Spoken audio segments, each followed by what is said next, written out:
15 best C++ programming books for beginners, और यहां पर आप इसको मैच कर लो, ये देखो ये लिखा हुआ है, ठीक है, ये टाइटल है इन एक्चुअल, ठीक है। उसके बाद जो है वो फिर उसके आगे मुख्तलिफ ये ऑप्शंस जो हैं, ये इसका बॉडी स्ट्रक्चर जो है वो सारा स्टार्ट हो जाता है। तो उन्होंने बॉडी के अंदर फिर आगे ये कोडिंग होती है सर, ये कोडिंग है, ये बैक एंड कोडिंग है, ठीक है। और ये जो फाइल बनी हुई है, ठीक है, ये सारे का सारा ये उसका कोड है कि ये इसके अंदर उन्होंने मजीद क्या क्या कुछ लिखा है। इसके अंदर DHTML भी इन्वॉल्व है, इसके अंदर PHP भी इन्वॉल्व हो सकती है, मुख्तलिफ लैंग्वेज का कॉम्बिनेशन जो है वो इसके अंदर आप ला सकते हो। ज्यादातर जो है इसके साथ अच्छा कॉम्बिनेशन बनता है वो बनता है जावास्क्रिप्ट का और DHTML का, ठीक है, CSS का, ये ज्यादा अच्छा कॉम्बिनेशन बनता है पेजेस का। यहां तक बात क्लियर होगी, ठीक है। तो टाइटल के बाद हम चलते हैं हेडिंग्स की तरफ, और फिर हेडिंग्स जो है वो आप देख लो पेज के ऊपर कहीं पर आपको जैसे ये है, ठीक है। अब ये टाइटल नहीं है, ये बेसिकली हेडिंग है, ठीक है। H1, H2 और ये H1 से लेके H6 तक होती है, ठीक है। H1 से लेके H6 तक, H6 तक, जो H9 तक होती है वो वर्डप्रेस के अंदर है, वो सॉरी माइक्रोसॉफ्ट वर्ड के अंदर है। जो हम इसके अंदर वेब के अंदर यूज करते हैं वो H1 to H6 होती है, ठीक है। यहां तक बात क्लियर है?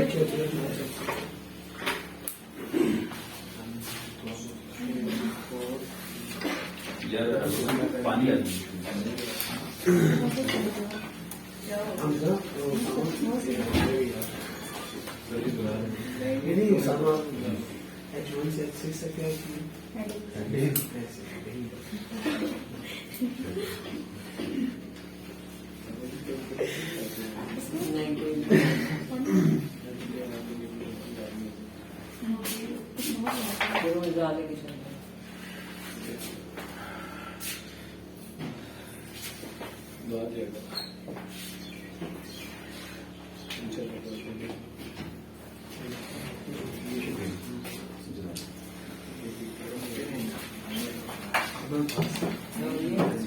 अच्छा, अब हम चलते हैं पेज की इंफ्रास्ट्रक्चर की तरफ कि हमने बेसिकली टैग्स को इंप्लीमेंट कैसे करना है।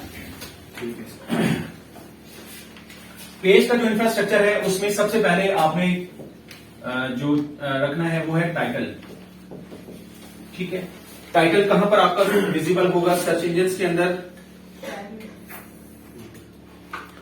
ये जो आ रही है, ये जो सर्चिंग्स आ रही है, इस पैटर्न को आप जरा देख लो, ये जितनी भी सर्च दिखा रहा है आपको, ठीक है। ये जो आ रहा है ये आपके टाइटल्स आ रहे हैं जी, अमेजोन का भी आ गया, ठीक है। बेस्ट सेलर्स, और इसी तरह आपके पास ये मैं तेरे यार मुझे नजर नहीं आ रहा, इसको हम कहते हैं मेटा डिस्क्रिप्शन। ये क्या होती है सामान? अब फेसबुक भी मेटा डिस्क्रिप्शन वो सर तकरीबन ये 200 वर्ड्स पे मुश्किल सर होती है, जिसमें हम कीवर्ड्स को स्टफ करते हैं, बताते हैं कि ये चीज आया किस चीज के बारे में है और मतलब इसकी क्या लॉजिक्स, ठीक है। ये जो डिस्क्रिप्शन है, ये देखें, ये वाली डिस्क्रिप्शन, इसकी बात हो रही है। ये जो आपको इनिशियली आपको शॉर्ट डिस्क्रिप्शन जो नजर आ रही होती है, ये मेटा, ठीक है, ये मेटा डिस्क्रिप्शन होती है। ये टैग्स बता रहा हूं आपको कि इन एक्चुअल जो आपके टैग्स हैं वो किस तरह से काम करेंगे, ठीक है। टाइटल मैंने आपको बताया कि सबसे पहले आपने टाइटल देना है पेज का, कि ये जो पेज है ये किस चीज से मुतालिक है। जो भी आपके पेज के ऊपर आपकी प्रोडक्ट्स हैं, ये सर्विसेज हैं, ठीक है, ये उसमें आपने मेंशन करना है कि ये जो टाइटल है, ये जो प्रोडक्ट्स हैं, ये जो सारी चीजें हैं वो किस चीज से मुतालिक है। सबसे पहले गूगल को इस चीज का रेफरेंस आपने देना है। दूसरी बात आपने बतानी है Meta description, and third one sorry WordPress पे नहीं गए अभी हम। थर्ड वन बताओ, मेटा डिस्क्रिप्शन, कीवर्ड्स, ठीक है, कीवर्ड्स, ठीक है। कीवर्ड्स क्या है हमारे पास? जो भी प्रोडक्ट है या जो भी सर्विस है, मैंने आपको एक स्ट्रैटेजी बताई थी फाइवर के अंदर, आई थिंक सो शायद, यस सर, मैंने आपको एक पैटर्न बताया था, उसमें भी हमने ऑप्टिमाइजेशन की थी ना, बिल्कुल सर, ठीक है, कि हमने टाइटल के अंदर भी कीवर्ड स्टफ किए थे, हमने डिस्क्रिप्शन के अंदर भी किया था, और हमने इसी तरह कीवर्ड्स को अलग अलग जगहों पर भी लिख दिया था, ठीक है। लेकिन सिंपल पेज के अंदर जो है वो आप अलग से कीवर्ड नहीं लिख सकते हो, ठीक है। इसमें आपको जो बाउंड होना पड़ता है वो ये कि जो कंटेंट है आपका, बिल गेट्स का एक बड़ा मशहूर फिक्रा है जिसमें उसने कहा था कि कंटेंट इज द किंग, ठीक है, और वो स्टिल आज तक जो है वो वर्किंग में है, ठीक है। कंटेंट इज द किंग से क्या मुराद है कि आपका जो कंटेंट है ना, वही बेसिकली आपकी पहचान है, वही जितना आप कंटेंट उस पर डालते हो, चाहे वो विजुअल हो, चाहे वो टेक्स्ट बेस्ड के अंदर हो, चाहे वो ऑडियो कंटेंट हो, कोई भी कंटेंट है, अगर वो अपीलिंग है तो वो डेफिनेटली ऑडियंस को अपनी तरफ अट्रैक्ट करेगा। अगर वो इररेलेवेंट है, आप की जो नीश है या जो आपकी प्रोडक्ट है वो कुछ और है और आप कुछ और बता रहे हो, तो उस पर कोई भी नहीं अट्रैक्ट होगा। तो इन चीजों की रेलेवेंसी जो है वो बहुत जरूरी है। हर चीज को आपस में एक दूसरे के साथ जो है वो रेलेवेंट होना जरूरी है, अदरवाइज जो है वो आपका सीक्वेंस जो है वो गूगल एक्सेप्ट ही नहीं करता। ठीक है। अच्छा, यहां तक बात समझ आ गई? ठीक है। अब इसी में एक चीज और भी है, इसको कहते हैं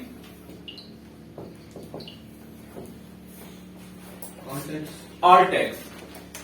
ऑल्ट आपका जो इमेज होता है, ठीक है, इसके साथ भी आपकी देखिए, आपकी साइट के ऊपर 3 चीजें मोस्ट इंपॉर्टेंट है। मैंने अभी एक चीज बताई, सबसे टॉप पर वो है टाइटल, ठीक है। सेकंड वन क्या है? Meta description. थर्ड वन है keywords and the fourth one आपके इमेजेस। आपका पेज इससे बाहर कुछ भी नहीं होगा, अब वो वहां पर इमेज हो, चाहे वहां वीडियो हो, चाहे कुछ भी हो। जो ऑल टैग्स होते हैं ये बेसिकली सपोर्टिंग टैग्स होते हैं, क्योंकि जिस तरह आपका कंटेंट जो टेक्स्ट फॉर्मेट के अंदर है ये सारा स्टोर हो रहा है गूगल के पास, इसी तरह इमेज लाइब्रेरी भी उसकी एक है, आपको पता है ना? Yes sir. इमेजेस की भी एक लाइब्रेरी है गूगल की अपनी। जब आप इमेजेस में जब आप जहां पर जाओगे टॉप पर, तो आप देखो यहां पर आ रहा है ना, यस सर। इमेजेस भी आ रहा है, इसके पास वीडियो लाइब्रेरीज भी है, न्यूज भी है, एंड व्हाटसोएवर। इसने अपने आप को क्लासिफाइड किया हुआ है मुख्तलिफ कैटेगरीज के हवाले से। ठीक है। तो इमेज क्या करता है कि इमेज भी आपका अगर उसके साथ प्रॉपर टैग लगा हुआ हो तो वो क्या होगा कि वो भी इंडेक्स होना शुरू हो जाएगा। ये सारे वो की फैक्टर्स हैं जो आपको सपोर्ट करते हैं आपकी साइट की रैंकिंग के अंदर। ठीक है। अगर आपको कोई भी शख्स ये कहता है कि जी, और ये जो सारी चीजें मैं बता रहा हूं ये किसका पार्ट है, कौन सा एलिमेंट हमने यूज कर रहा हूं अभी? On page SEO. ये ऑन पेज एसईओ चल रही है। ठीक है। ठीक है। जो अभी ये सारी मैं आपको डिटेल्स बता रहा हूं, ये सारी की सारी इस ऑन पेज एसईओ का पार्ट है।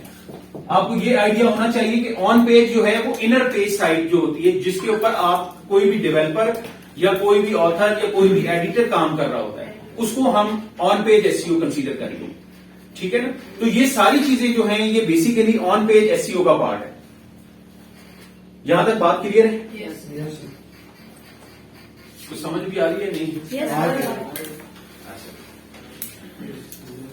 चले आगे। आ रही है सर। ठीक है।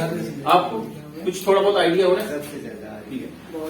अच्छा, ऑन पेज एसईओ के हवाले से ये 3 या 4 फैक्टर्स हैं जो मोस्ट इंपॉर्टेंट है कि आपको इनके हवाले से पता होना चाहिए कि आपने किस तरह से जो है वो कीवर्ड्स का इस्तेमाल करना है, किस तरह से उनको लेके चलना है।